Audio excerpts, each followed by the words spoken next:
all the balls, polyballs, buoys were all together. And he was actually on his downside of his pinwheels. He was sinking all three, and then they'd come up and then sink all three and then come up. And then finally just tired out and we got him. So 6.5 hours, 8.5 miles.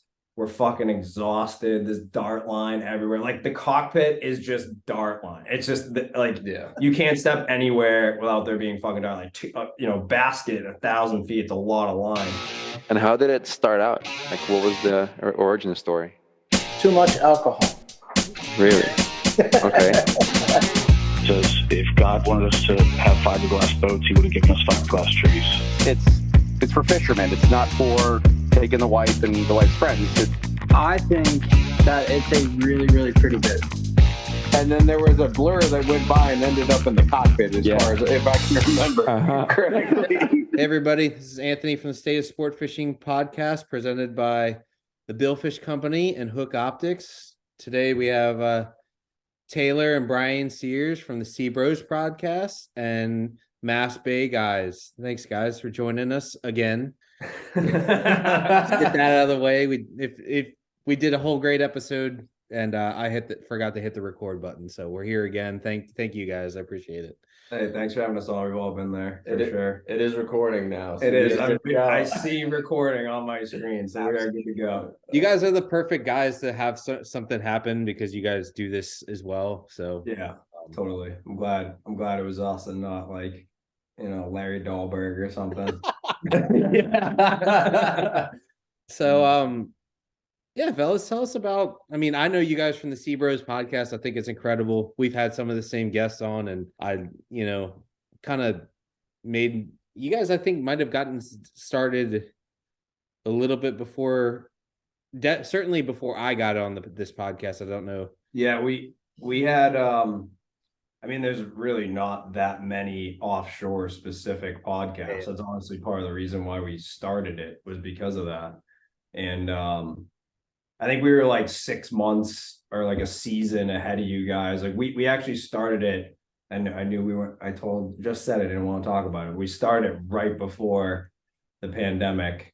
And then, we talked about this last time, but the amount of podcasts, it like more than doubled. I want to say it like tripled during the pandemic, the total podcast count. Oh yeah. Globally. I remember listening to on my way back from Wrightsville one day to Ocean City.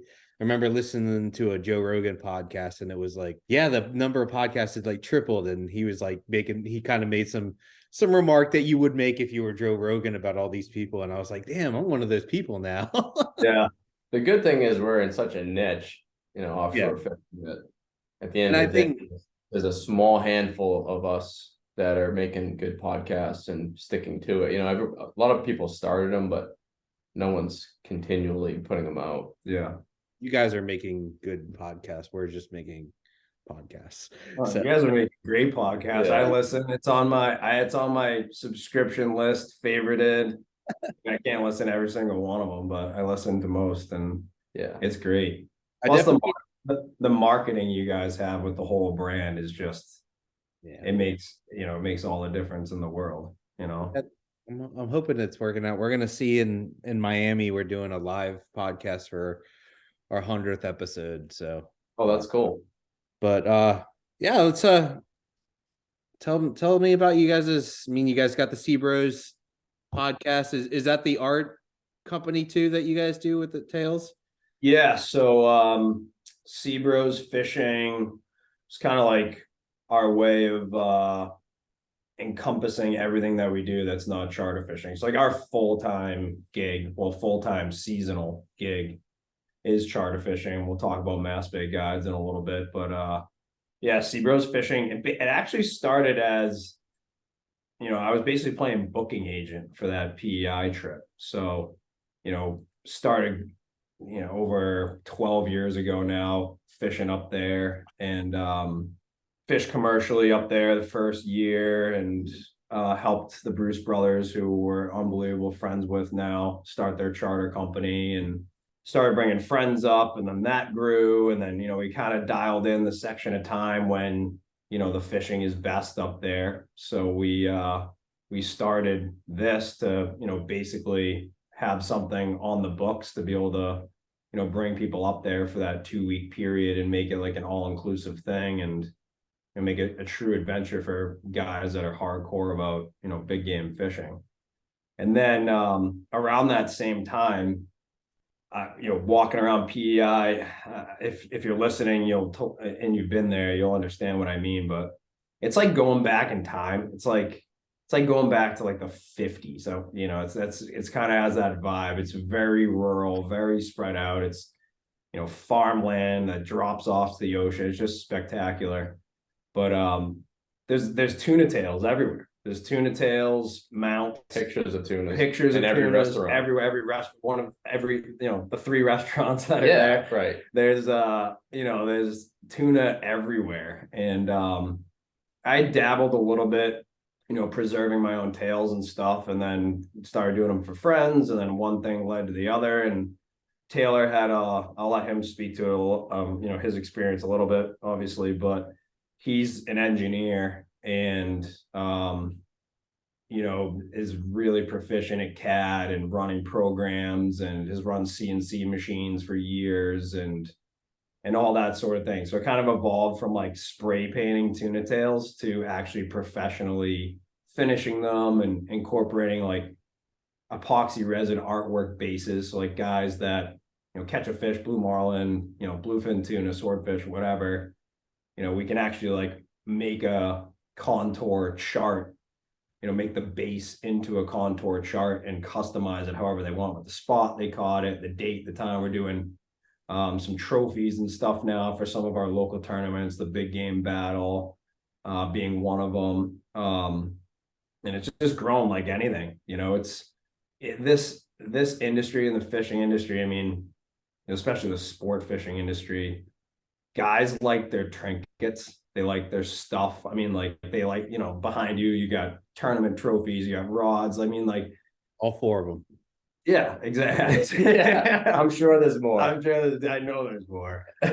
But everyone likes to, likes having the memorabilia, and artwork and fishing and the outdoor life in general go hand in hand. So it kind of evolved into that, and now that's our full-time off-season gig. I mean, we just got out of the shop. We just came here from the shop finishing tails and doing some other things as well. So yeah, SeaBros is, kind of, it covers a lot of different things, artwork and, fishing trips being a couple of them. And then, the podcast, we've been doing seminars and workshops and all that sort of stuff for a long time. I mean, it's very popular up here in the Northeast. You have the Canyon Runner guys, you got Damon with Castafari, you got all the different clubs and everyone else that wants to stay busy during, late winter, early spring. So it just That's kind of pretty important, like we don't have necessarily as depressing of a winter as you guys do, but it's pretty bad here in the winter, like it's a lot of people, that our community almost, especially being here in Ocean City, like a lot of people come and go, or come for the summer and stay, or come and go every weekend. And the community is like 3 times as big as it is in the winter, in the winter. So it's kind of nice to get people together and just talk fishing. Like there's a lot of people that don't get to do that. That's sure. Helps you get through it. And it's, people couldn't, and just the timing of it, again, with the pandemic, it was like, it kind of brought everyone from that network together again through a different medium. And then it just has grown exponentially. I know you guys are seeing it, we're seeing it, a lot of people from other fisheries and, people from all over the place, like listeners in Australia and South Africa and, Spain and Italy. And it's cool. It's like, it's pretty much anyone. It's basically boiled down for us, because our bread and butter charter fishing is, primarily bluefin tuna, giant bluefin tuna, schoolfish, whatever. But like anyone who tuna fishes seems to be listening to the podcast, which is really cool. I mean, it goes to show you, you're passionate about something, you got the experience, and you're willing to talk about it. You'd be surprised how many people are in that same boat, So yeah, that's kind of the rundown on SeaBros. Where we really started was our family charter company, Mass Bay Guides. This is actually our 25th year in business. This will be our 25th season. And family business. Our dad is, well, our mom's the boss, really. She's booking all the trips and answering the phone, which is absolutely vital in the charter industry, answering the phone and not trying to answer the phone on the boat. Our dad's still, running the boat. He's definitely slowed down a little bit. He's not old by any means. It's just, he's a charter captain. He's got some bumps and bruises and he's 63. Yeah. And he did construction pretty much his entire first half of his life. So he's a little beat down at this point. So he's not necessarily fishing 7 days a week. We are when we're booked, but yeah, family business, been around a while. Most of our trips are, striped bass till, 4th of July. And then it's pretty much rock and roll tuna fishing until, Halloween with charters anyway. And then we'll commercially fish with a few friends if the quota's open, or, it's open in November, and this year, December. It was just wild to see fish around that late the last couple of years. So it's great. I mean, we love it. It's definitely at times tough to balance all this stuff. I mean, we cannot do, people always ask us during the season, when's the new podcast episode coming out? We're like, dude, absolutely no fucking way we can do podcasts. Like, I don't think, the people near in and around us that fish and, know us and have known us pre-podcast, like, they get it. But like most of the season, 4 months plus out of the season, like, we're up at 2 o'clock in the morning, and then we're not getting home till 6 o'clock at night, and it's fresh faces every single day. Yeah, so we're basically home, dinner, an hour of somewhat family time, and we're in bed. We're in bed by 7:30 or so, and we might do that for 15-20 days straight, have a day off or weather day 10 days straight. So you wake up a lot of those mornings really tired. Do you I've always, and I don't fish nearly as hard as you guys, but most days, I guess when I wake up here to go fishing in Ocean City, it's like 3:30 in the morning, and I'm like, I got to sit there for like 5 minutes, or not 5 minutes, like a minute, and contemplate your life. Why? What decisions did I make? Like, why am I here? Why do I do this? I mean, at the end of the day, that. And you can let that'll linger about till the time you walk down the dock, and then it's kind of like you lock in and you kind of fire it up. And by the time I'm blasting out of the inlet at 30 knots plus, I know why I wake up in the morning, and that gets my day started. But yeah, I mean, do you guys ever have that sort of feeling? You're like, why? Yeah, I'm borderline. Feel like I'm gonna throw up every morning. I wake up pretty nauseous. Yeah. I mean, on a good night, we'll get 5 hours of sleep during like the heat of the season, and doing that day in, day out, you get a little sick to your stomach in the morning. So we'll wake up, and three of us, being me, Brian, and our other our mate Ben, who's our age as well, and Dad, we'll get down to the boat. And my dad doesn't ever complain though, and we very rarely complain, but all three of us will look at each other and go, what the fuck are we doing? It's the same though. Like, for me personally, it's like once I'm dialing in, my electronics for the morning, and after we've gone through like the game plan between, whatever charters we're running, like that's when it clicks, and you don't feel tired anymore, Then it's a grind for sure. Yeah. Yeah, I always wondered. I don't ask a lot of people if they have that sort of deep contemplation at 2 in the morning, or 3 in the morning, when you're looking at, this is comfortable. I'm gonna go out there and not be comfortable, but I don't know. It's worth it in the end. But sometimes I'm glad that other people have that sort of. It's not doubt, but it's just a moment of pause where you're like, okay, like 100%. You look at the wall like sideways, and you're like, what am I doing? and then you kind of roll out. Or you just go to bed at, like, for me, it would be like 10 o'clock, 10 o'clock. And I'm like, already 3:30? Yeah. Oh yeah. For us, it's interesting because, I mean, the bite can be good at first light, you know, with the bluefin, but honestly, 90% of it waking up early is the bait for us. You know, we fish so many days with live herring that, you know, the live herring, Atlantic herring, sea herring by us, you really can't catch them once the sun's high in the sky. You can pick away at them, but to really fill your live well and get the baits you want, it's pretty much from false light dark. Sometimes it's only in the dark, you know, until about an hour and a half into the sun rising. So you only have realistically about a 2.5 hour window, 3 hour window in the morning to get your baits. And a lot of times we know we're not even going to get bit until the middle of the afternoon. So do you, well, if you guys could just go through what your typical day is like do you, I was wondering, do you get your bait before you pick up the people? Is it that close, or do you have to take your people and then go catch the bait? bass, we do that sometimes. If like the timing works out, maybe we're leaving at 8, 9 o'clock in the morning because of the tides. We'll all meet down and do a joint bait run with one boat, hammer away at the baits and come in. That way we're not screwing around with a charter trying to get mackerel. Because sometimes inshore it can be tricky, you know, within 5 miles, finding mackerel for a striped bass. Offshore, we're generally only fishing where the bait is. You know, sometimes later in the fall, we're tuna fishing in the deep where there's not much bait, but more often than not, we're showing up in the morning and it's just full strings. I got you. You know, 2 or 3 guys going. If you wanted, you could easily get 100 baits in an hour, not even really trying. Yeah.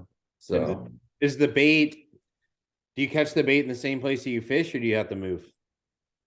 Usually, yeah, I'd say like 75% of our trips we're catching bait in the spots that we're fishing, especially when we're on the bank and, you know, we're fishing herring and mackerel. We'll be fishing right in the bait, preferably. And it sounds crazy. I know we chat about this a little bit and I love this conversation, but we actually like to, depending on the type of bait, like we want to fish on the herd of bait. Like we want the biggest biomass of bait, specifically herring. Mackerel, it doesn't seem to matter so much. Like you can find an edge and, you know, do pretty good. But, you know, to add to that whole timing thing in the morning, getting your bait, it's also locating that big biomass. So you're spending that 90 minutes trying to fill the well, and you're bumping around and you're trying to get your anchor down depending on the day before 50 other boats get their anchor down.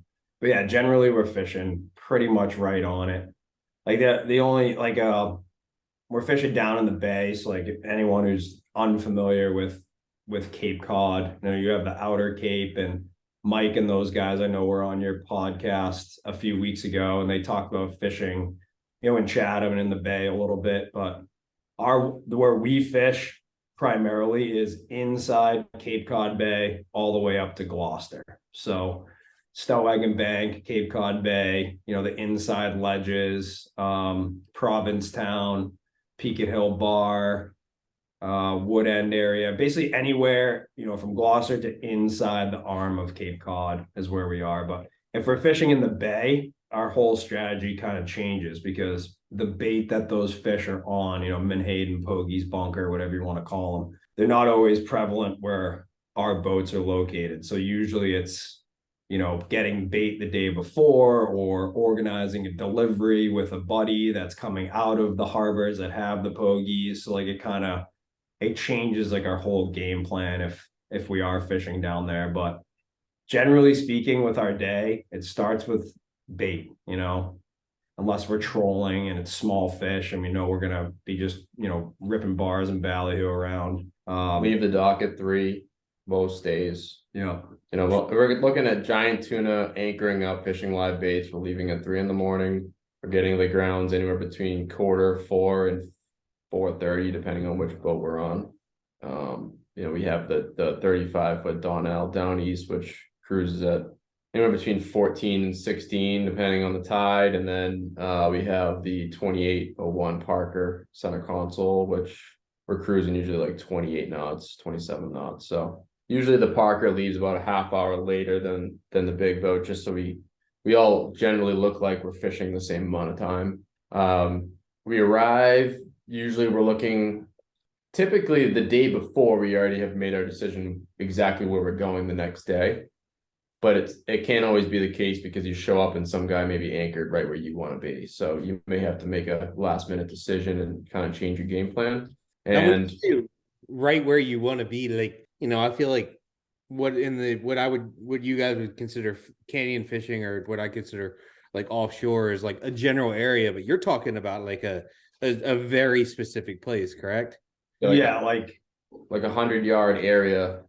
Like we have multiple places within 5 miles, there might be 10 spots that are about 100 yards that continually have fish go through every single day. And some days they may be hotter, and, you know, out of those 10 spots, I said 10, right? Yeah. Yeah, out of those 10 spots, maybe 2 or 3 of those are hot that day, and the rest are kind of this, might be a few fish trickling through. It's strange because, like, we have a fleet of 50 boats within a 3-mile area. So picture 3 miles in a perfect line, lining up the edge, 50 boats on a Sunday, which is the weekend. So say it's busy, and a herd of fish comes through. Say there's 40 fish milling around. Everybody may see and mark, you know, a handful of those 40 fish.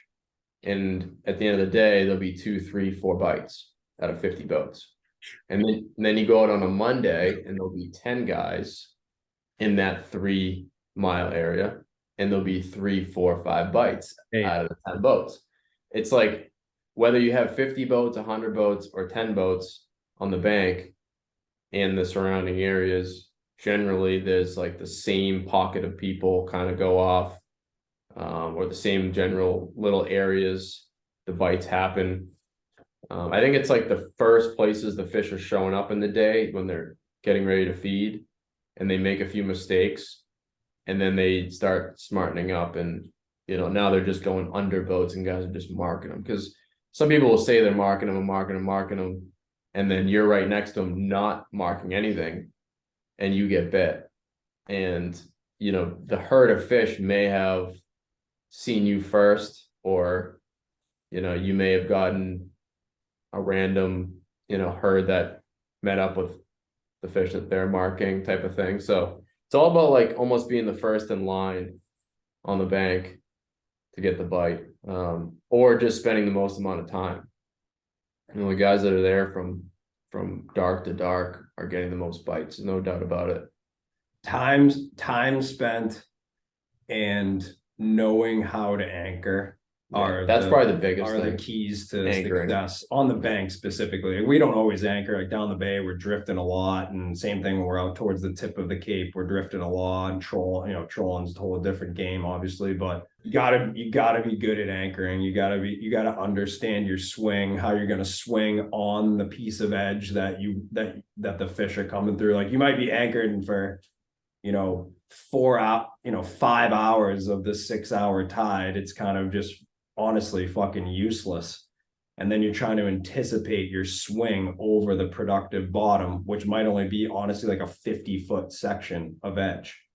So you're trying to time all that and have the most perfect baits possible as you approach that section of edge on your swing. So it's not just going out there and anchoring on the edge and like being like, oh, this is where he was yesterday. It's like, You'll get bit doing that. Yeah. You'll get bit just throwing a mackerel on a balloon at 50 feet and sending it back and going generally close to the fleet. Yeah. You know, but to get a bite or multiple bites, you know, try to get a bite or multiple bites every single day. There's no doubt it's like a calculated decision every day. And there's many times that we're anchored. We may even be marking fish, and you just feel like, I'm sure you've had the same feeling. You just feel off. You feel like, you know, either you need to be slightly more north, slightly more south, a little, you know, 5 feet deeper, not 5 feet with the boat, you know, 5 feet in your transducer, which to us is a lot because we're fishing anywhere from like, you know, 130 up to 95 feet. It's not a very giant edge until you get a little further out, and it'll drop to 300 or 250. But, you know, that change of the boat moving 75 feet, 100 feet sometimes gets you bit right away. And I think a lot of guys either don't see, haven't seen that, or are afraid to pull all their stuff in, basically are afraid to work harder to try to get the bite. They don't want to pull their baits in, risk losing their prime baits by taking them off the hook and having to rehook them and trying to re-anchor when, you have to sometimes.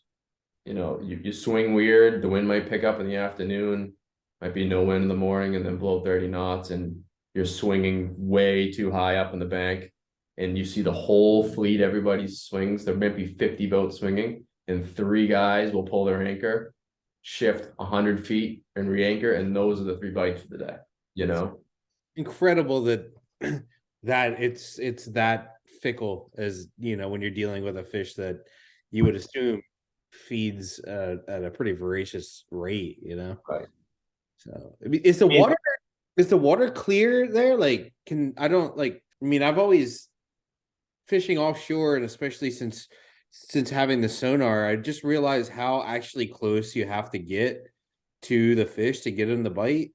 And I'm like, I assume that a lot of it has to do with water clarity, and you guys are pretty fishing. Close to shore, but you guys have clear water, pretty clear water there too, right? Yeah, last year our water was awesome.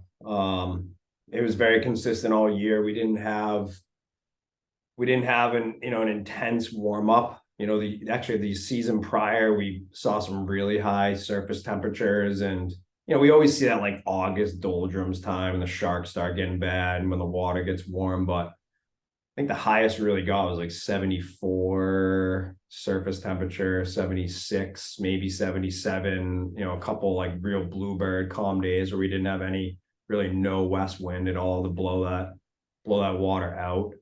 But it was very nice water last year. Or like 40, you could see like 40 feet down, pretty clear on like a sunny, flat calm day. Yeah. But the giants are weird. For those that haven't fished for giant bluefin, the majority of the bites they're coming from the bottom or coming from underneath. I feel like a lot of the billfish bites, you may either see them off to the side, or like they come in from, a little deep, but they seem like they're a little more opportunistic from the sides than the giant bluefins are. And it could be dark out and they'll still streak up 100 feet and eat your bait. It's the strangest thing. I don't know how they know it's there for the most part. They know it's there. And not only that, they could be eating herring. Once you kill the fish, they're eating herring. You check their stomachs, or mackerel or whiting, they change throughout the season. And it could be virtually dark and your herring gets bit or your mackerel gets bit.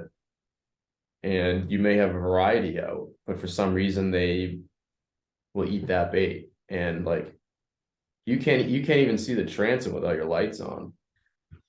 But you'll mark them from 120 feet down, streak up and eat a 60-foot bait, or even higher. Like we were getting bites in the dark in December on floater max, and they were going 50, 60 feet easily in the dark, eating a bait and chasing a live mackerel, which is a crazy, a fast bait to eat. It's just insane how they can track a bait fish down. It's amazing. I just find it, I liken it kind of like fishing on the fads in the DR, and I've only done one season there, but it's like that the fish are there, but you're waiting for something to happen. Obviously for you guys it's typically a tide change, and I would say the same thing down there, like with tide change to happen where you get that opportunity to bite, and that's kind of like you're out there the whole day because what else are you gonna do? But like you're basically waiting for this time and that's what you draw your consistency from. Basically everything else is kind of an anomaly. Yeah, for sure. For us, I'd say we have like 3 bite windows, and obviously it's majority of the bites are usually around the slack. But we actually noticed in the last few years we get a lot of bites. So if it's like if we have a faster tide, you're gonna probably have to help me explain this, but like a stronger tide, maybe a period of 3 or 4 days of stronger tides, Stronger currents. Yeah. We've noticed there's a bite window and it's small. It could be only 10, 15 minutes, but right before peak tide. So like right where for us we're anchored. So like that's when all of our shit starts stretching way out and like it, we have a lot of current up here. Yeah. So it looks huge tides, right? It looks Yeah. strange. Like your bait, you kind of feel like your baits are probably swimming like shit and nothing looks that natural because your baits start kind of tipping head down and probably not swimming that great. They're trying really hard in the current, but for some reason the fish eat right before that point a lot of times, or right as the tide is just about to start slowing for the slack. So like if it's been a ripping tide, usually if it's a long tide, like a long falling tide, there'll be a bite as soon as you think it's going to slow down, about 10 minutes before that. And it catches you off guard all the time because you think it's going to be when it slows way down, but Brian and I have been noticing those bite times now the last few years, and we always make sure we do bait checks, right before those points. And we got a ton of bites this year, like right at peak or right after peak, and obviously slacks. Yeah. But there's no doubt there's like 2 or 3 hour windows mixed in that they're just not feeding at all. Sometimes it's the whole tide. Sometimes it's the whole day. Sometimes the whole the whole week. Yeah. You try to be scientific all you want. Are the people I just love like when you talk about these bite windows in this detail, like I just love like when do you tell the people like, all right, next 20 minutes, and then when it happens, they're like, oh my God, did you just discover fire? Yeah. Oh yeah. We do all the time. We do OG's bite time every day. Everyone bets on when they think we're gonna get bit. He's usually right. Like I would say, no, he's not right every time. Within 10 minutes. But yeah, within like 10 minutes when it happens, And that might be your own, like for people that haven't fished in Massachusetts for giant bluefin, even Canada's very similar fishery. You may sit there all day with 3 baits out. You might change your baits once in 10, 12 hours of sitting there on anchor. And the only reason why you change them once is because you just want some fresh baits. It's not like there's some days that nothing eats your bait. There's no squid, there's no sharks, there's no bluefish, stripers, no bycatch at all. Bycatch whatsoever. So you're just literally waiting, and when that bloom goes down, it's him. And then there's obviously portions of the year that we have the sharks, and might be a week that for some reason bluefish go on the bank and you get inundated by those. Or late August this year, second half of August this year, the sharks were the worst I've ever seen it. Like not like getting fish bit, not Florida bad, not Florida bad, but like we're fishing 20 feet of fluorocarbon, $6 hook, $1 swivel, and we'll go through. I think I went through like a 12, 13 liters one day before getting a tuna bite, and you're upside down those days. Yeah.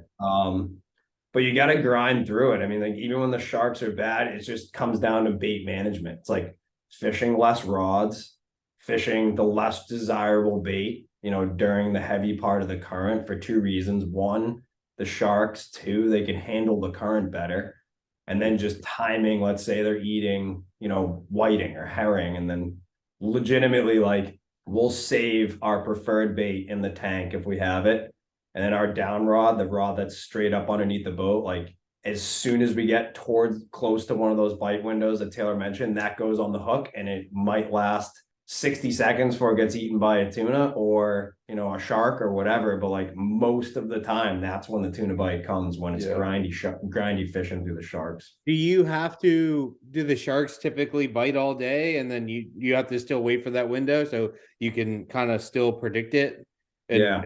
So, I mean, the sharks are going to bite during that window too, but at least you know that the window is going to come, I guess. Exactly. It seems like it's like one of 2 things. Either it's like shark, tuna bite, or it's all of a sudden you'll mark a pack of tunas and you think you're going to go off, and then all of a sudden you hook shark, and then you're dealing with that. Everybody's frustrated because now you got like your rods are coming in Because like, these are big sharks. A small one is a couple 100 pounds. So what types of sharks are you typically catching? probably 8 out of 10 on tuna rods are blue sharks, and then the other 2 could be threshers, poor beagles, makos. We had a lot of threshers last year, Yeah. a ton of threshers, and I think that's because of the prevalence of mackerel. It's one of their Right. favorite food, and we You don't whack those things; they're delicious. They are good. They are. They're very cool. Like if we catch a bycatch thresher, it is usually more exciting than a tuna fish for a lot of charter clients. I mean, it's so visual. They jump a lot. You're in shallow water where we're fishing. So hooking a 400-pound thresher in 90 feet of water, like you're gonna see some acrobatics and some cool shit. Yeah, we had one hit the boat last year. Yeah, we had one land almost in the bow of the boat last year on the hookup, which was cool. But yeah, it's cool. I mean, it can be a good thing, especially with charters. Like they want to pull on something big. Like, about half, like our offshore trips specifically, half our clients are, families. They're people that have never been on the ocean before. There's, like you think of the person, they've probably been on the boat. And then the other half is they want bluefin tuna and that's it, It can be tricky because, people that don't fish a lot or really haven't done much research on bluefin, they'll book a tuna charter and think it's like you go out and you catch a tuna and you bring it home and you eat it. But it's like, there's many years and times of the year that the small ones don't even show up near us where we're fishing. When you get down, it's very strange. There's almost like a line of life that changes the minute you get to Chatham and then further south of the Cape. So like basically if you were to look at the Cape, southeast of the Cape and then further south, you get different species of fish that just don't go north of the Cape. And then a lot of times the smaller bluefin won't go north of the Cape, or they'll just stay so far east we can't reach them on charters on a day trip. So I forget where I was going with this, but basically like trying to describe to someone that's caught, I'm going to make fun of someone here, but not the lake trout. What's the walleye? Walleye. We got a lot of walleye. Oh, if you know a walleye fisherman, the second they walk on the boat, and everything is compared to a fucking walleye. I'm like, dude, they feel like whiting is a walleye, and it's gonna get eaten by a real fucking fish. So like we're trying to explain, and that's what we do on the way out. Back to like the whole what do we do? On a normal day, the whole way to the grounds, we're usually describing like, how you gonna catch bait, how you're not gonna get a sabiki hook in my hand while I'm trying to dehook your bait, how we're gonna, what the fish is like when it bites, how long does it usually run, how long do we fight it for, like all that stuff. And no matter how much you could describe it for 10 hours, and then they see it happen, and it's like a drug, as you know, it's instantly they want to rebook on the way back. They're hooked, but it takes that bite to get them to understand it, because some people get impatient. A lot of people get impatient by say 11 o'clock in the morning because they've already been out there for 6 hours by then. They get impatient and they kind of want to change it up, and you're looking at them like, if you just wait a little longer, you have like a really good chance of getting a bite. But some people, they don't wait longer and they want to change it up and they don't get to experience that bite, which I get. They're paying a lot of money to be on a boat and not catch anything. Do you feel like having them be a part of the getting the bait and seeing all that does help with the appreciation of catching a tuna, or it doesn't? Yeah, and it helps with catching the tuna. I mean, they're not easy fish to land. I mean, we're fishing 150 liter, a tiny hook, and I got a hook right here. This is what we're using. Little 9-0 circle hook with a ring, like inline. So it's tiny, like it's not much bigger. I mean, gauge wise, it's bigger. What's the point of the ring? Because it's a quick rig Charlie Brown is what we fish a couple different hooks, but this one we fish most of the time. And we've fished like, a lot of people have listened to this and fish and whatever, but we've tried a lot of different hooks. And we've come to the conclusion that the ring absolutely reduces the pulled hook. It reduces the hook hole wear out. having that extra pivot point is a big deal, especially with these fish. And we actually talked about it with Seth with our podcast with him, like this size for the size fish, like, 100-inch fish, 600 pounders, it's like the perfect match for their latch. So it's not too big where it's hanging on the tip, and it's not too small where it's not going to grab the latch of a 1,000-pounder. It seems to be the best one that we've used, because we still every hook sucks. Every hook sucks. Every hook's good, in some respects, and we change it up depending on the tactic and method. But to go back to what you were saying about, you think it helps, basically training the customer ahead of time. They're not easy fish to catch. It's an elephant on a string. It's actually, honestly, like one of my best friends, Jeff, and I talk about this all the time. Taylor and I talk about this all the time. The fact that we catch them, we're able to actually catch them, is fucking mind-boggling. And the fact that we're able to catch them with people that have never even turned a handle on a fishing reel sometimes. Most of the time, like, it all comes down to that training. It all comes down to setting the stage for them and being consistent on our communication every day. And this is how we catch the bait. This is how we handle the bait. They come, by a couple hours into the trip, we're doing bait changes and stuff. Like, we'll have customers be like, all right, grab a mackerel out of the tank, grab a herring. They can distinguish the two. They understand it. Like, they're helping us clear rods. Like, we want everyone involved. We want them to touch, to feel, obviously not like crazy stressful moments doing like things like touching the drag and stuff. But, the more we get people involved, the more successful we are. And the more that they feel like, the more they are a part of it. And there's certain things, like Bryan just said, that it's a very small percentage of customers will let them do, or allow them to do, just because it's so dangerous, like harpooning.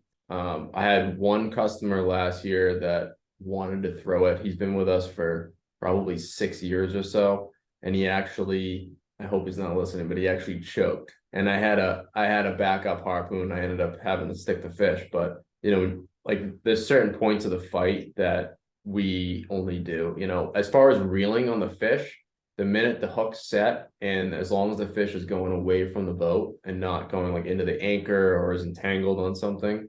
What do you do when the anchor, when it goes in the anchor? Do you got to run up there, like pick the rod up and go up there, or you untie? So the biggest thing, there's a lot to this. The most important thing about fishing on an anchor with these fish is don't get off the fucking anchor too early. And guys do this all the time. And they're like, I broke them off the anchor, because you're getting off the anchor too early.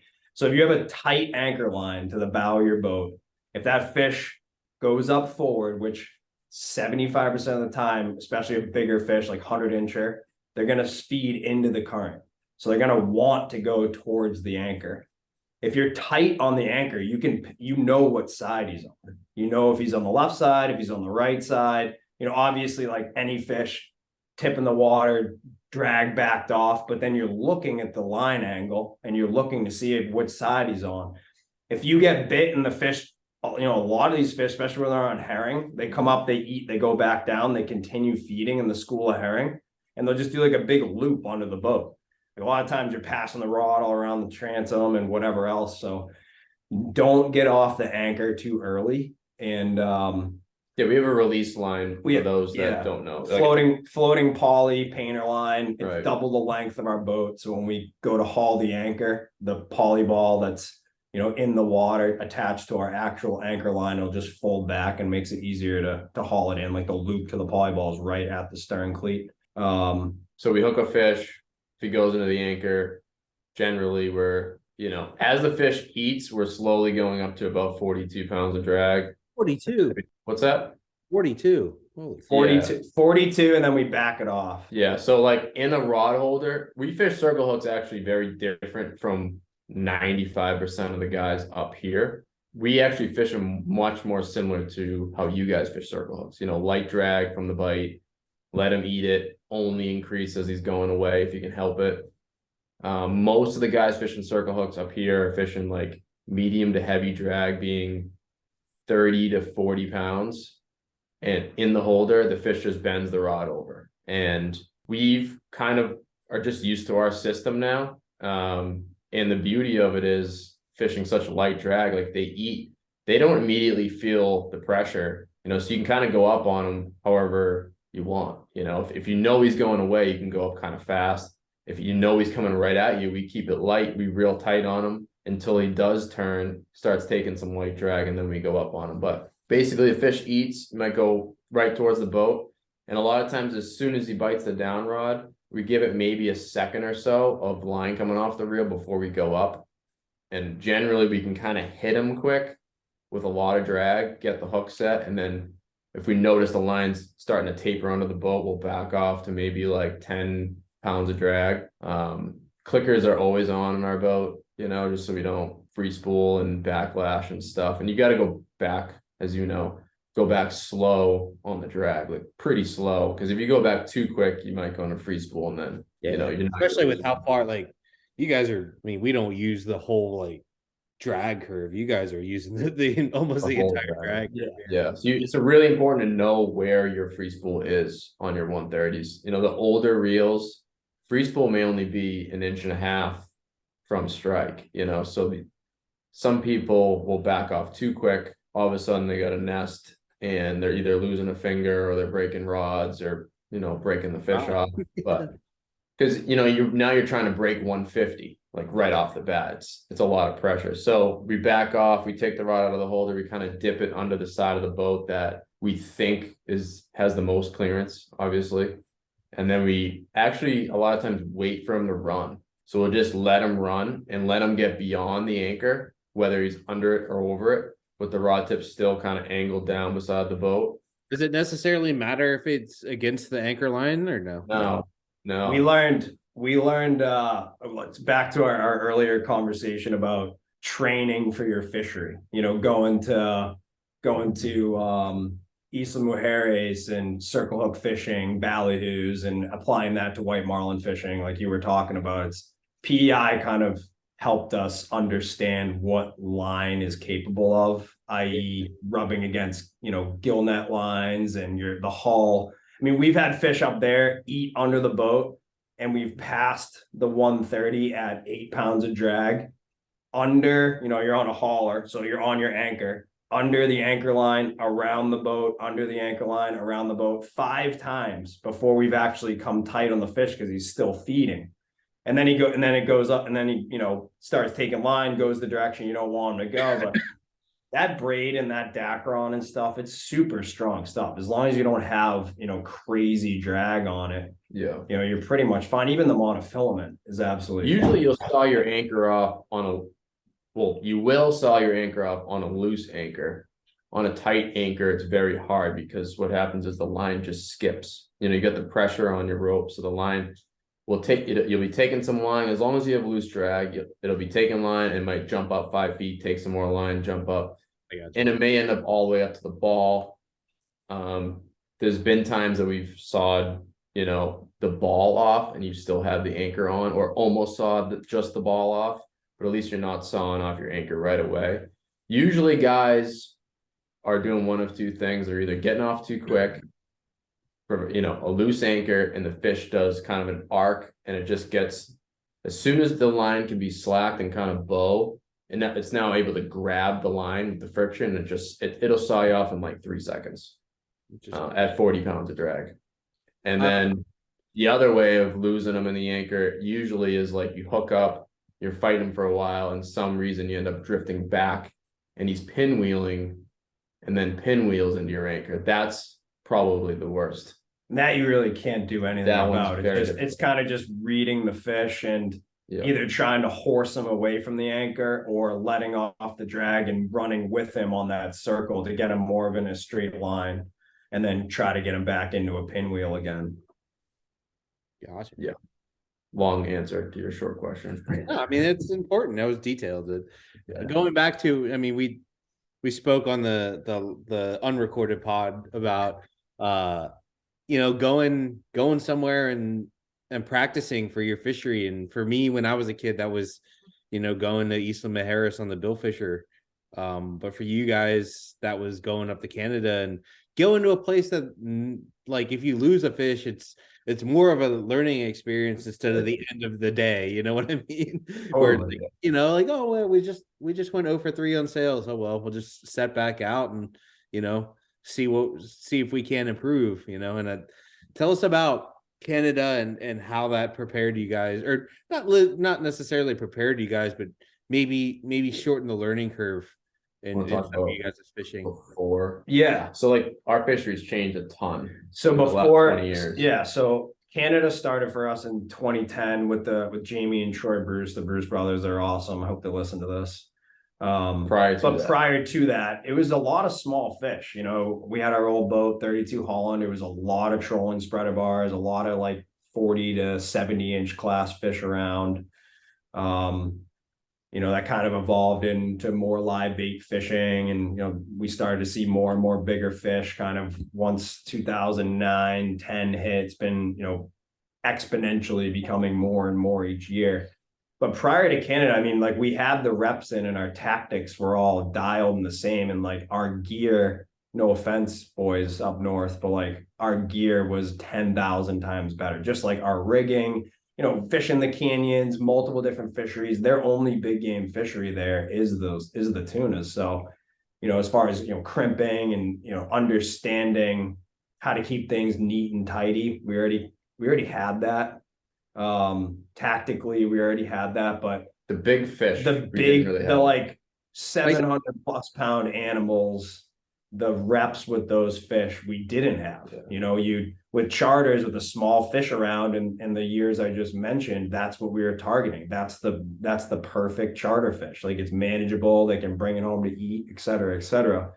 So like on a good year prior to PEI, we'd have maybe 15 bites a year, you know, with giants, with fish over 300 pounds. Exactly. And going up there, it just made us understand what the gear can do and how these fish fight, like what their patterns are when they're hooked properly. You know, you gut hook a fish, you roof hook a fish, flip a coin, you know, it is what it is. But like you latch hook a fish, or like you bottom latch hook a fish versus upper latch hook a fish, they fight different, you know. And learning that and like understanding line angles and understanding drag pressure and understanding what the line can do. Like if the line ever hit the boat pre-Canada, it would be like finish the fight at 20 pounds of drag. But in Canada, it's like get the compromise line on the reel and fucking put 65 pounds on him, you know, and he'll submit and we're going to get him. So we learned a lot about fighting fish, and it just helped take that edge off. So when we got home, it was like they respond to pressure. You want to put drag on these things. You really have to. You're gonna. It's weird because you can fight a giant for 5 hours at 25 pounds of drag and lose 9 out of 10. You know, and you think like, oh, lighter drag, like you have him on longer, you got a better chance of getting him to the boat. He's gonna be more tired, but you could put 60 pounds of drag on that same fish and have him into the boat in 45 minutes. And the line stays on one side of his mouth. There's no chafing. The hook stays in him, and you land almost all of them. Yeah.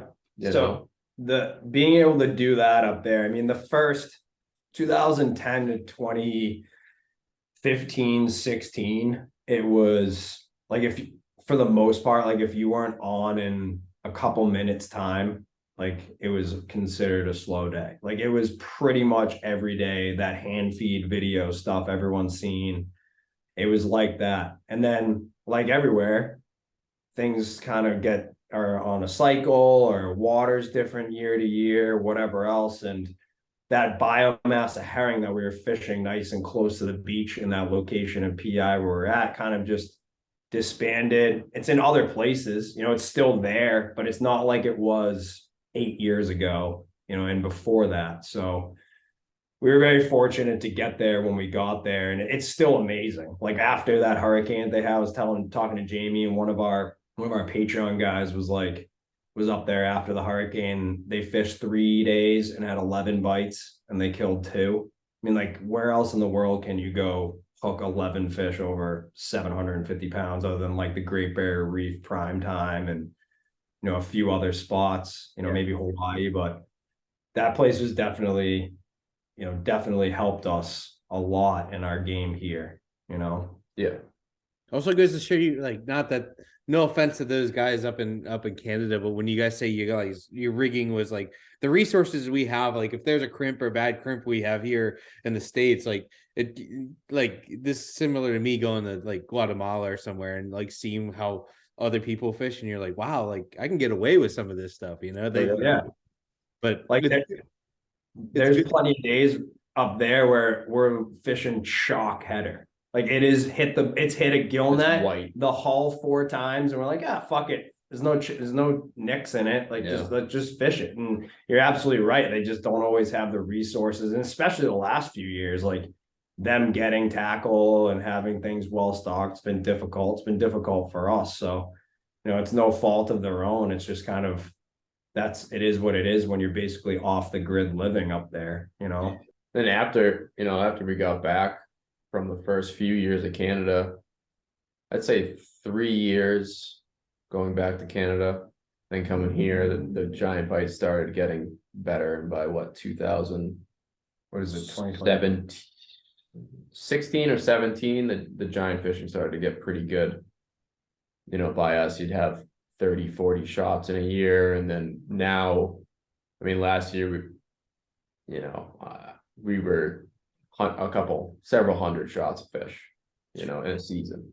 Insane. I think last year we must have at least 300 bites.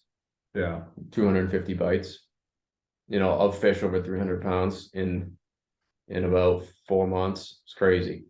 I mean, so that's basically that's better than a bite a day. Yeah. There's a couple days that are skewing that number. For sure. Yeah, absolutely. Yeah. But you have days you'll get 10 bites, and you'll have 3 days in a row you won't get any bites. Yeah. So the fishery is insanely healthy. It's insane. Like the fact, October, for instance, guys catching fish basically from Rhode Island to Nova Scotia, all at the exact same time. Yeah, interesting. It's just insane the biomass of fish we have now. Yeah, it seems like they're more prevalent. I mean, I've had my encounters with them out in the canyons, white marlin fishing, which is not pretty. That's awesome. Yeah. It's also not pretty hooking one on normal shit in the canyons. Like I would agree, but 2,000 feet of water to work with. I just got back from North Carolina a couple weeks ago, and we didn't get one, but we had a bite, and other guys had bites, and like guys that I've looked up to growing up are on them for 3 hours, 4 hours. It's just like when they have that much to work with and the water's warm and they're not having to do as much to maintain their body temperature and all that, they're a freaking badass animal out there. Yeah, there's 2 experiences I had with them so far. One was we caught one. There was just one year where we had great water, and there was white marlin and blue marlin, and then there was a couple acres of them like just jumping around out there eating whatever they were eating, which is that big. And we just saw them out there jumping around. We'd roll over there with an 80 and toss a ballyhoo out on a longer gear and get crushed. And we caught one that way. And then the other experience, we were up fishing that Jimmy Johnson tournament, and we were on the southwest corner of the Hudson. And I was like, yeah, we were offshore. We were like in 1,000 fathoms. So I wouldn't say we were on the corner. And we had a good morning. And then I just like pinged like 6 marks on the sonar. And I was like, what the fuck is that? And I was like, that's got to be weird. Maybe I'll slide over there and maybe we'll hook a big eye or something like that. I'm like, man, those look like, before I could say anything, there was just explosion on the flat line. And my guys, like, they're super involved. And so they hold their rods almost all day, being ready for a bite. Flatline gets fucking crushed. So pow, and the longer gear gets crushed. Pow, and that's fine because they were on BFCs, I was like, what the fuck just happened? And I was like, man, that sucks. We just let two nice big eyes go, you know. We could win it, we could have won something. And then like I just heard like an hour later, I heard Walter Hammerstead and Danny Scotty talking. And they were like, dude, somebody said like your favorite fish is out here roaming around, and he was like, yep, I just had an encounter with them and didn't work out, you know. Like, oh, what? And they were like, man, those things are the coolest. I was like, oh. We had one Oaks Bluff Blue Water Classic several years ago. Taylor and I were mating on a 48 Viking. Yeah, 48 Viking convertible. We had one rod out. We literally just got to the tip of the canyon, and the break was at the tip of the canyon. It was like 68 to like 72 or something like that. Put the left long out, and I was pinning the right long up. Left long comes down super hard. First light. We're like, please fucking blue marlin. Like it just, and it fought, it ate and it ran just like a blue marlin and stayed high. Yep. Tail out of the water, you know, far away. Yeah. Never jumped. 4.5 hours later, it was like 102-inch bluefin on a 70 stand-up, like 50 to 80 glass blank, like CMS rod. Just like right off the rip. Dude, fucking horrible spirits. It was a 2-day canyon tournament, so I think it was lines in at 5. We hooked the fish at like 5:05. We landed at 9-ish, and we had 100-inch fish on deck that couldn't fit in any fish hold. It was basically wrapped with like a tarp for 2 days, and we didn't want to gut it because now we're taking weight out. So now we have like, you know, a rotting. Oh, it was the worst. Horrible. One and only time I think I'd ever do that. I mean, like a tournament's a tournament, and it's unfortunate what happened to what happens to the fish in a situation like that. But having to try to pitch white marlin with a fucking 100-incher that's taking up the entire cockpit for 2 days is like, why did that happen at the end?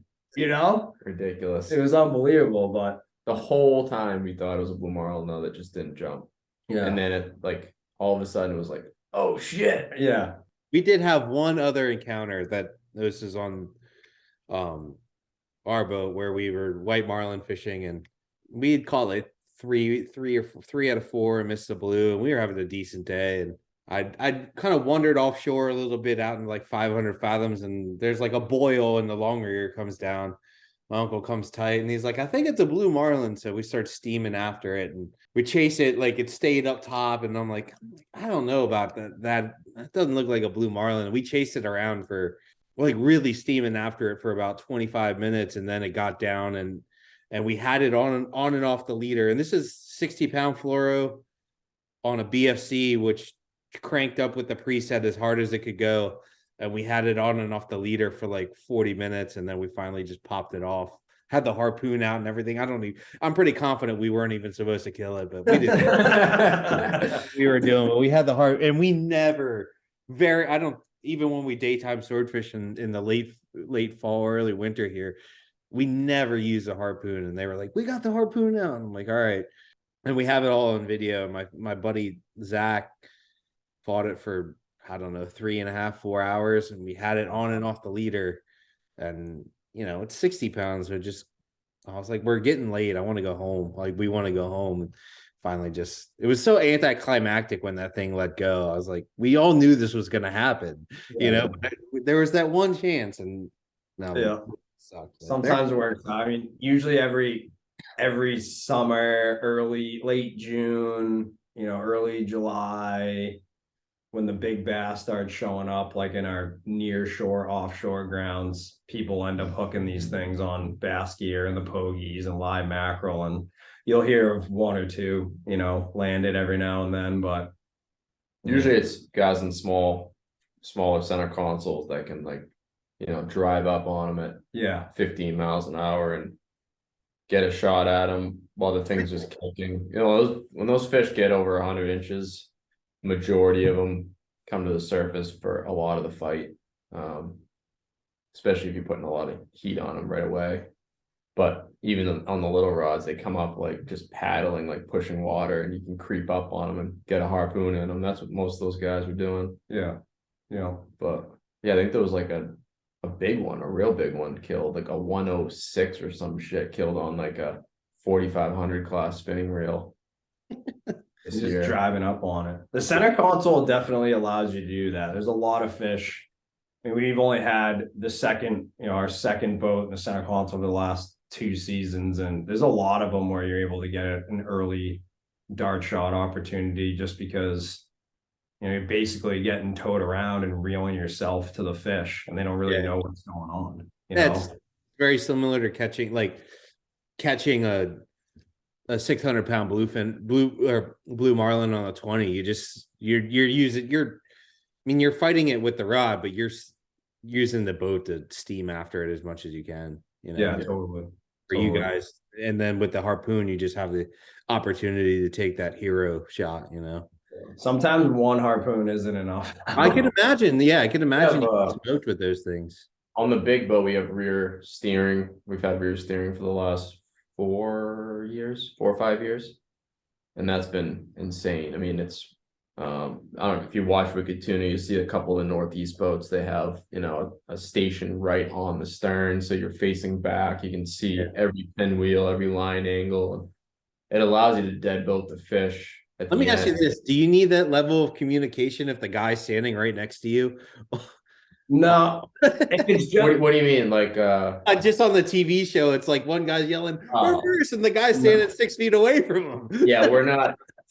When we're fishing, it's very rarely that we're talking. Maybe in the beginning when the bite happens, we're moving rods around, and when we're trying to maybe get a tail gaff in a fish and stuff like that. But it's kind of like a little bit of communication, just end game of, all right, when are we going to stick this thing? Because you guys were just saying sometimes you have an opportunity 10 minutes in on an 800-pounder, and it sounds ridiculous because it's like the fish is not ready, but that may be your shot. You may fight him for 2 hours and he chafes you off 40 feet down and you never get another shot. So we've had some fish, one last year specifically, that I stuck going like maybe 10 knots in reverse, like hauling ass.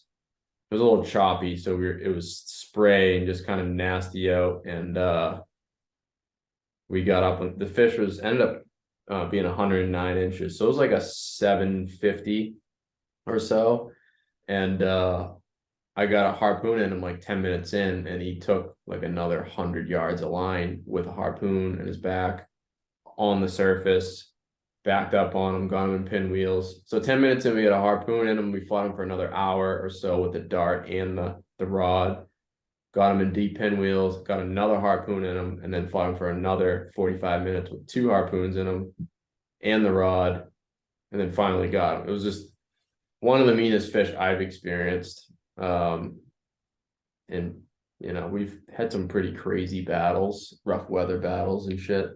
I had one with a buddy a couple of years ago where we got a dart in him going away, like blackback swimming away, stern station, get the leader like in the tip, and he just made an incredible shot, hit the fish in the back, and really didn't do much, just kind of sounded and was like not pinwheeling, but seemed like he was about to get ready.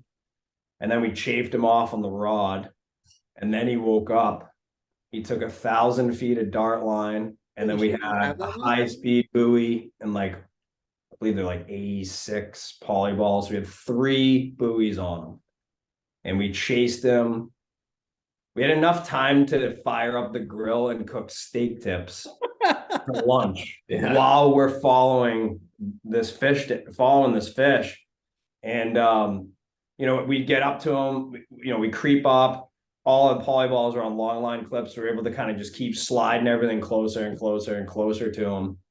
I think we went 8.5 miles, 6 hours. And at the end, when we hooked them in 120 feet of water roughly. And when we killed them, we were in 300 feet of water. And when he was on his pinwheels, all the balls, polyballs, buoys were all together. And he was actually on his downside of his pinwheels. He was sinking all 3, and then they'd come up and then sink all 3 and then come up. and then finally just tired out and we got him. So 6.5 hours, 8.5 miles. We're fucking exhausted. This dart line everywhere. Like the cockpit is just dart line. It's just like, you can't step anywhere without there being fucking dart line. Basket 1,000 feet. It's a lot of line. And then he proceeded to run the fucking painter line and the anchor over when we got back to it and wrap the prop. And then we had to go home at like 8 knots. Like, you fucking kidding me? After a battle like that. But yeah, sometimes they're no joke. That's why we love it. And that's why we love showing people, that fishery most days and in most trips. And it's not the only thing we do. Like we do haddock trips, we bass fish and shark fish and combo trips. And, we're a charter company. We cater to the customer and, we do it all. But if it's, if anytime we get the opportunity to chase those things with someone new, it's just that extra special, How often do you go through, like, when you said, like, the idea we have a harpoon and we might have 80 feet. Yeah, it's not enough. Like, how often do you guys reach a situation where you get like smoke like that, where there's like, that can be considered alarming to me. Like, it's not that often. I had 4 or 5 fish last year with 2 harpoons, and 3 of those dumped at least 1 basket, and I had 1 that dumped 2 baskets. I have 600 feet. It's just what it comes on the spindle. We usually cut it in half. 2 baskets at 600 feet each that we can clip together. But like the deepest we're fishing is 300 feet. So whenever we do a lot of like outfitting boats and consulting and stuff, so whenever people are buying harpoons and setups for bluefin, we always tell them, whatever you're fishing in times 2 if you can. It's a little different when you get to the canyons because that's a lot of line. But if we're in deep, our typical deep water is about 250 to 300 feet. So 500 feet, the fish can't pull your ball underwater. Wow. So at least if he takes all that, you're not just going to lose him completely. Because I know the least 2 fish last year that guys stuck only had like 100 feet of dart line, broke them off on the rod, and they pull the ball under and they're gone. Done. Yeah. Don't see them. You can search all day, you won't find them. There's a buddy of mine sent me a picture hooking one in the canyons several years ago. A very experienced group of guys caught, hundreds and hundreds of tunas. And he just sends me a picture of his sounder. And he's like, what do you think this is? And you see an arc at 1,000 feet. At 1,000 feet, you see like an arc at whatever 500 feet or 700 no, I think feet. the fish was at 1,000, wasn't it? The fish was at 1,000, and then 500 feet above it, you see the fucking polyball on the machine. I'm like, not enough dart line, eh? He's like, fucking A, man. Hilarious. Yeah. No, definitely get some sword line, whatever it is. It's like 1/4 inch or 3/16 or something. Marine supply.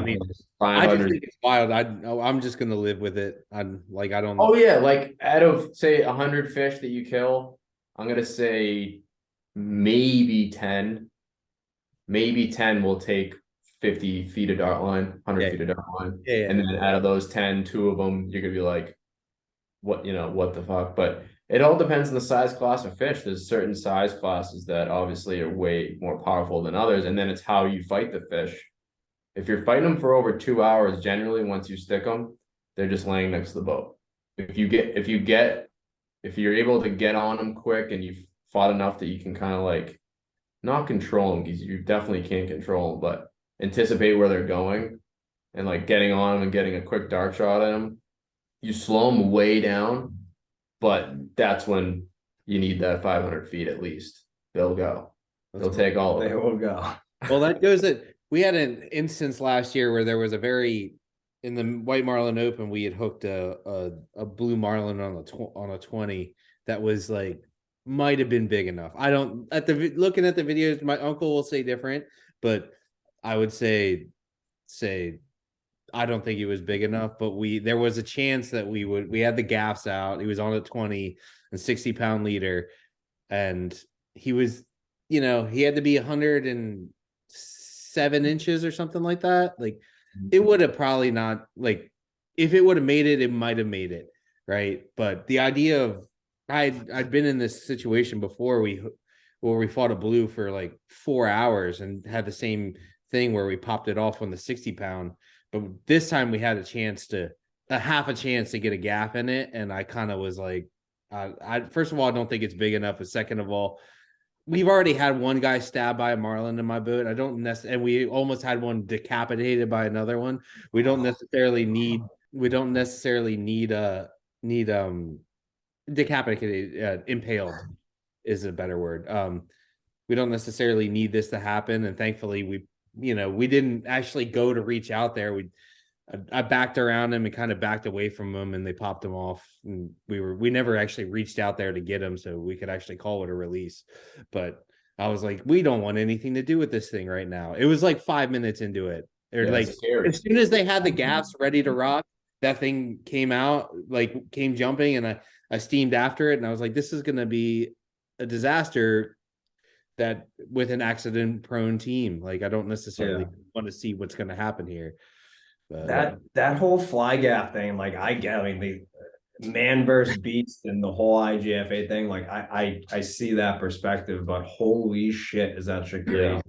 Scary, like especially with one of those things jumping, and like they're so unpredictable compared to a tuna fish. Yeah, and they have so much acceleration with that big tail. It's like, holy shit, I can't even imagine one of those hooks like coming back at full tension on the line back. Yeah. That's what I was just thinking about that. But if you get them on the right stuff, you can typically, and I haven't not killed that. I've killed 2 in my life, so I can't say, and they weren't big, so I can't say that necessarily like it'd be easy, but it's a lot easier if you get them on 400-pound leader where you can where you're not waiting for this thing to make a mistake and take a hero shot. It's far more methodical. Like, but it can be dangerous because there's going to be, even on the heavy stuff, like you might get your shot on the heavy stuff and it might not work out. that scenario where somebody hooks a blue marlin on a 20 or a lighter tackle outfit, that happens twice a year in the 2 major tournaments. It always is going to happen. But your ratio between white and blues this year was 1 blue to every 5, which is typically way worse. It's usually like 1 to 8 or 10, so it's like you got to be fishing for whites more than you are blues. It always happens, and I don't think I've ever heard an instance where it's like worked out. Yeah, you see some of those videos of guys fly gaffing those marlin. They take off and the freaking gaffs rip out, and or the ropes like almost breaking guys' legs and hips and shit, and they're getting wrapped around stuff. It's gnarly. I'm glad we don't have to do that, but it also it's scary sticking a fish that is going to take off with people on the boat that have never seen anything like it. Especially when you stick it and then you pull in the line, and then now it's not necessarily neatly in the box anymore, or in the crate, or in the basket. It's and then he goes again. You're like, The scariest moments are get the fish up early, you dart him, he dumps the dart basket, and the line wraps on the main line 30 times. And you're trying to retrieve line to put it in the basket to pass the basket around the rod. That's where it's not a chair, so you're kind of like standing up on the gunnel and shit, trying to dip the basket on the rod. Exactly. You're like reaching out. I mean, we're fishing long ass rods, just so we can dead boat the fish, and we can actually allow them to get underneath the boat. But that's scary. That's the one of the only times where we kind of hit pause with the charter. There's a lot of you stay on the rod. Yeah, they'll stay on the rod or whatever, but it's one guy on the rod, it's the 2 of us, and everyone else is out of there. Because the thing takes off, it could be an absolute nightmare. Yeah. Do you guys ever, I assume you don't have a chair in your boat, but did people ever use chairs up there for that sort of fishing? There's a few guys. Damon Sacco on Castafari has a chair that he uses. Brett Wilson on Hindsight has a chair that he uses. The chair is the best fucking way to fight them. You can put so much pressure on them in the chair. It's insane. And be softer to them. You can bend your knees and kind of let them shake their head and cough and all that stuff. It's tricky in the rod holder if guys have never done it, to use the wave. It's all about using the waves and using the motion of the boat to gain line on the fish. So it's like that's there reeling too much. It's usually reeling too much instead of reeling not enough. That's such a underrated skill in angling and catching fish, timing it with the waves and then holding it, But knowing when to apply hand pressure, all that stuff. I love the chair. I wish we had a chair in the boat. It's just too big, too much space. Yeah. So I did ask you one other question that I was you guys gave a great answer to, which is going to help me. Is like, you guys are charter boat, like you're a charter boat, but repeat customers are huge deal. And that was one thing that I very rarely get repeat customers. I don't know if it's because we're $7,000 a day or what, but the keys to, I don't know, you guys built an incredible business doing this, and repeat customers are a huge deal. Like just for anybody out there who's, this sort of advice could help anybody from a fly fishing guide to somebody fishing on the Great Barrier Reef, filterless jokes is a good way to keep people. You have to be an entertainer. That's so much of our business, is just entertaining people and reading the crew and knowing when to say something funny or be serious, or to educate them on the fish or the fishery, or making the most out of everything that you see out there. I mean, it sounds so stupid, but like an ocean sunfish comes by and we've seen 1,000 of them, but there's, you guys know they jump, they only eat jellyfish. They're on the tide line typically. So right now is a good opportunity to get a tuna bite. Like, just be well knowledged and educated and research your fishery and the animals that you have around you, and just be an entertainer. Try to be a wealth of knowledge, and you're not always going to be perfect. And be like any profession, any passion profession especially, it's like you got to give 110% every fucking day.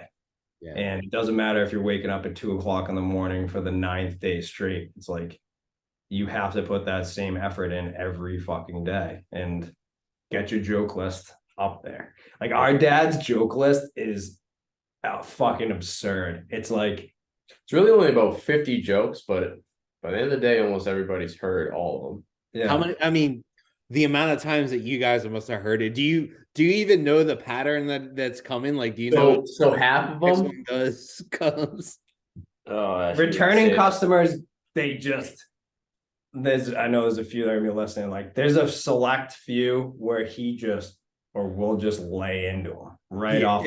They're walking down the gangway and it's already started, and they're firing back worse than we're giving it to them.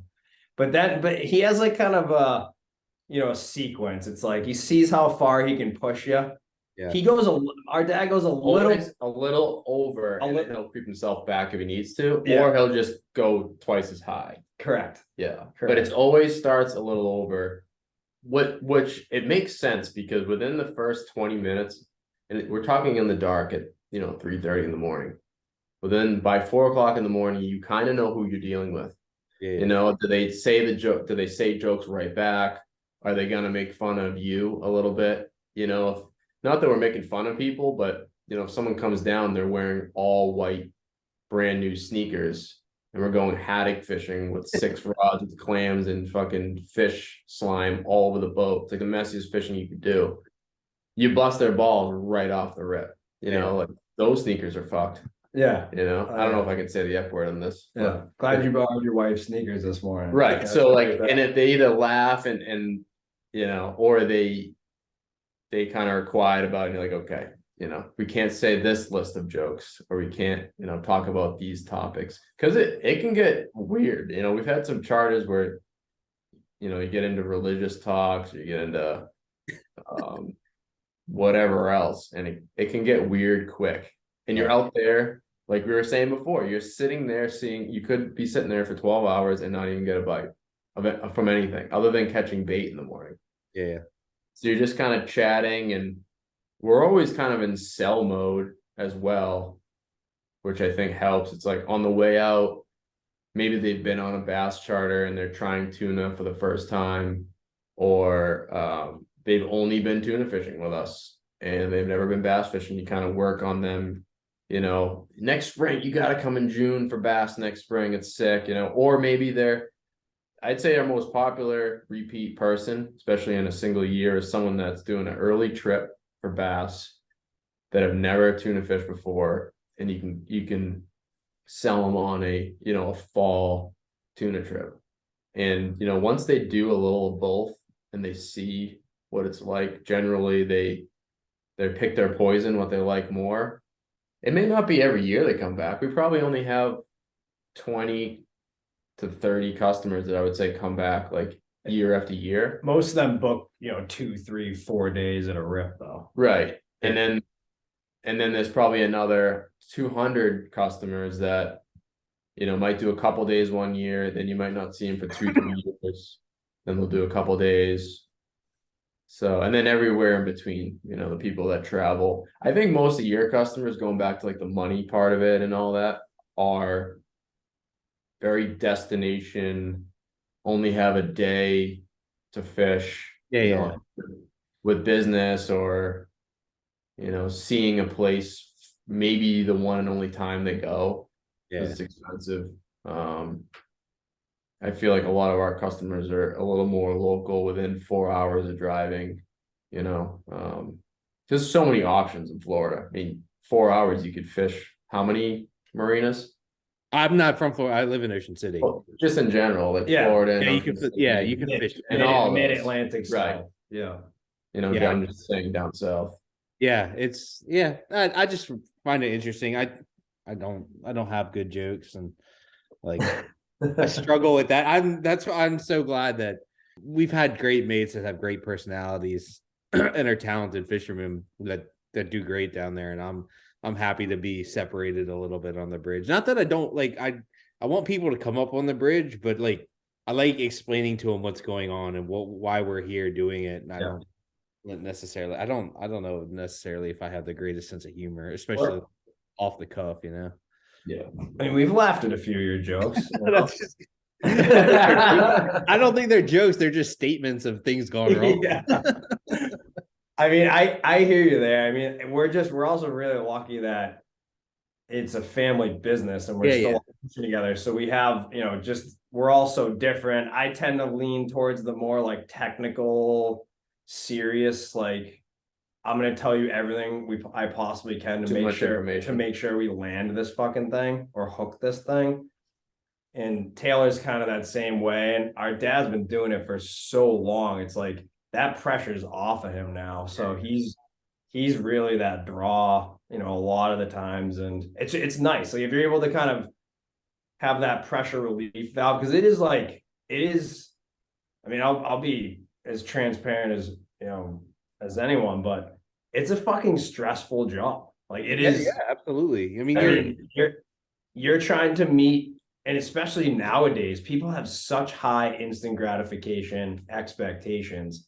And giant tuna fishing is not, it is the opposite end of that spectrum. Like when it's on, it can be, but it's generally it's somewhere in the middle. Yeah. It's, you either wait a long time and you maybe make it happen, or it happens right away. And that was your only shot, like some of our customers, they just have horrible luck. We have repeat guys that may do 2 or 3 or sometimes, and they're always the nicest guys, aren't they? Like they're always ones that you're trying so hard to get the freaking bite for them. Probably like a group of firefighters that just saved 10 babies and 6 kittens out of a house. Don't get skunked 4 days in a row, and then you get the person from Idaho that's never even held a freshwater fishing rod. in their life, they go out and they get, you know, a grander. While I'm thinking, 100%. That's how it is. Oh yeah. I had a guy from Utah, never been on the ocean before, and we got a 102 incher and hooked up in the first 90 seconds of fishing. And then you have a kid like Justin who comes out 2 to 3 times a year, and he's lucky if we get a bite once every season. It's just the way the cookie crumbles. And one other thing that is super, super important, and it's not in everyone's budget, and it's not, you may not necessarily have the connections and the network, but having good shit on your boat, having good gear, clean gear, being organized. Like, it sounds so basic, but I've gone on a lot of different boats, charter boats, private boats. You have to, guys will listen to this, but you want that, and you want to make it happen. Like, you need to eliminate all variables of it possibly not happening, and you need to look as professional as possible and have your shit squared away. Because if you have old Top Shot on there, I'm telling you right fucking now, you might have this silent assassin guy that's fished the Great Barrier Reef. He's fished the Dominican. He's fished fucking everywhere. Those are the guys that don't say that they have. Yeah, they're usually quiet. You know, it's like, that's who you have to be prepared for every day, but you have to be able to entertain the mom, the dad, and their kids. Like, you really have to cover the entire spectrum of preparation and entertainment for sure. Clean toilets. Clean toilet, clean bathroom is huge. Wicked important. Yeah. Clean toilet, clean freaking windows. There cannot be a smudge on the window.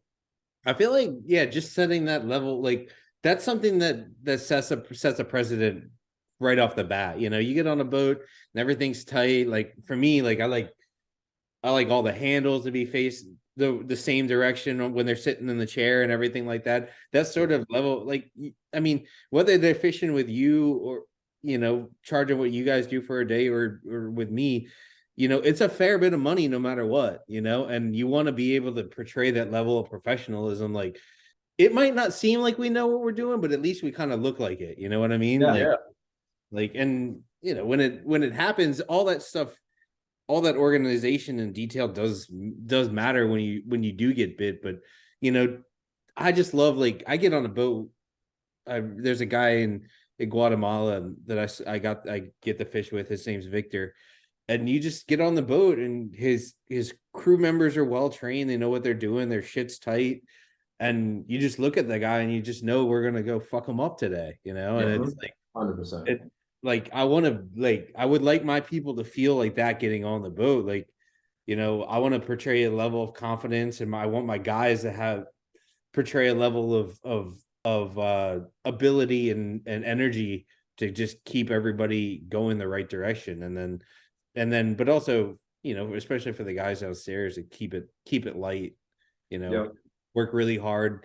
It's a skill to, like, be doing something at a high level, but not, like, let it seem like it's a high level. You know what I mean? And that's important in fishing. You know, you can't, you know, it's not like a football field where you can just scream at somebody. You know? Yeah, exactly. Another thing I was just thinking of in regards to getting repeat customers and getting a customer to want to book again. On the bigger boat, we have photo albums. We have a few books. You know, all like nice digitally printed pictures, or some of them are kind of not even that nice, but just pictures of recent catches, old catches, whatever, right on the boat. And I know that sounds silly because everyone's like, well, they already booked with you, they should already know. But out of a 6-person charter, there's one guy that knows what they're getting themselves into, and the other 5 have no idea usually. So when you have that proof on the boat, and I know it sounds ridiculous to say proof, but when you have that photo album or whatever on the boat, and it's a slow day, you know, you have that thing out just sitting on the counter, they're going to start ripping through it, and they start asking about this fish and that fish, and they realize that, like, it can happen and you've done it. And it's like, you know, the whole charter kind of gets on the same page, like, holy shit, these things are big. Or like, you know, the mahi fishing can be really good. And I know how much you love mahi, so you know, the mahi fishing can be good, and it's slow today. You know, look at these pictures of, you know, 90 on deck. Yeah. So And when something's off season, they see a fish that may be in season in 2 months from now. And they go, you know what? I kind of want to try that. That looks pretty cool. That definitely helps. I would say almost every charter on the way home, especially on slow days, are looking through those books. We keep a deck of cards on the boat too, because sitting on anchors, staring at balloons, you'd be surprised how many times people start, They lose a lot of money. Exactly. It's a lot of money, precisely. But there's a lot of things that go into it, but at the end of the day, be an entertainer, stay positive, be organized, keep a tight ship, Catch fish, communicate well with everybody, try to minimize yelling. And just all that kind of leads to the idea of just like, it's easy to say catch fish, but if you do all those things, then you'll get them, I feel like you can't catch them, you don't have a hook on the water. Yeah. So. Well, cool guys. I think we've gone on long enough. I appreciate you guys doing this again. It was just as fun as the first time. So absolutely, man. And it was nice to be on the other side of it again, but I'm really excited to interview you and Nick, and if Leo wants to jump on or whoever else. I got I have like 15 questions in my head just for you guys for Billfish. So yeah, man. I'm really stoked to have you guys on ours as well. Yeah, anytime, man. I would love to do it. I've never been a guest on a podcast, just always been this guy. So I appreciate it. So cool, fellas. Thanks again. Stay at sport fishing. Thank you guys very much.